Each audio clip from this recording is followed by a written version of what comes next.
ഓച്ചിറ പരബ്രഹ്മ ക്ഷേത്രത്തിലെ കാളകെട്ട് ഉത്സവത്തിന് വേണ്ടിയുള്ള ഒരുക്കങ്ങൾക്കിടെ കാൽവഴുതി വീണ തൊഴിലാളി മരിച്ചു എന്നതാണ്. കറ്റാനം കണ്ണനാകുഴി സ്വദേശി രവീന്ദ്രനാണ് മരിച്ചത്. വിവരങ്ങളുമായി ഇപ്പോൾ അശ്വിൻ പാലാഴി ചേരുന്നുണ്ട് ആലപ്പുഴയിൽ നിന്ന്. അശ്വിൻ, എന്തൊക്കെയാണ് വിവരങ്ങൾ? ഇതെങ്ങനെയാണ് അപകടം ഉണ്ടായത് അശ്വിൻ?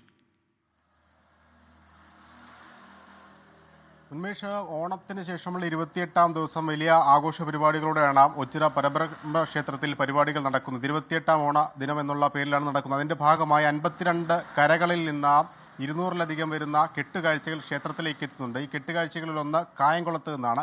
കായംകുളത്തെ ഈ കെട്ടുകാഴ്ചയുടെ ഭാഗമായി നിർമ്മിക്കുന്ന ഒരു കെട്ടുകാഴ്ച നിർമ്മിക്കുന്നതിനിടെയാണ് ഒരു തൊഴിലാളി ഇന്ന് ഉച്ചയോടുകൂടി അതിൻ്റെ മുകളിൽ നിന്ന് വീണ സാരമായി പരിക്കേറ്റ് ഗുരുതര പരിക്കുകളോടെ മാവേലിക്കരയിലെ ആശുപത്രിയിലേക്ക് പ്രവേശിപ്പിച്ചു. അദ്ദേഹം അല്പസമയം മുമ്പ് മരണപ്പെട്ടു എന്നുള്ള വേദനാജനകമായ വാർത്തയാണ് ഇപ്പോൾ വരുന്നത്. കറ്റാനം കണ്ണനാകുഴി സ്വദേശിയായ രവീന്ദ്രനാണ് മരിച്ചത്. 65 വയസ്സാണ്.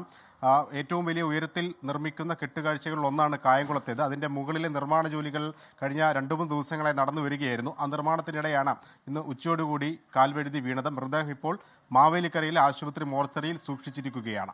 ശരി, അശ്വിൻ പാലാഴിയാണ് ആലപ്പുഴയിൽ നിന്ന് വിവരങ്ങൾ നൽകിയത്.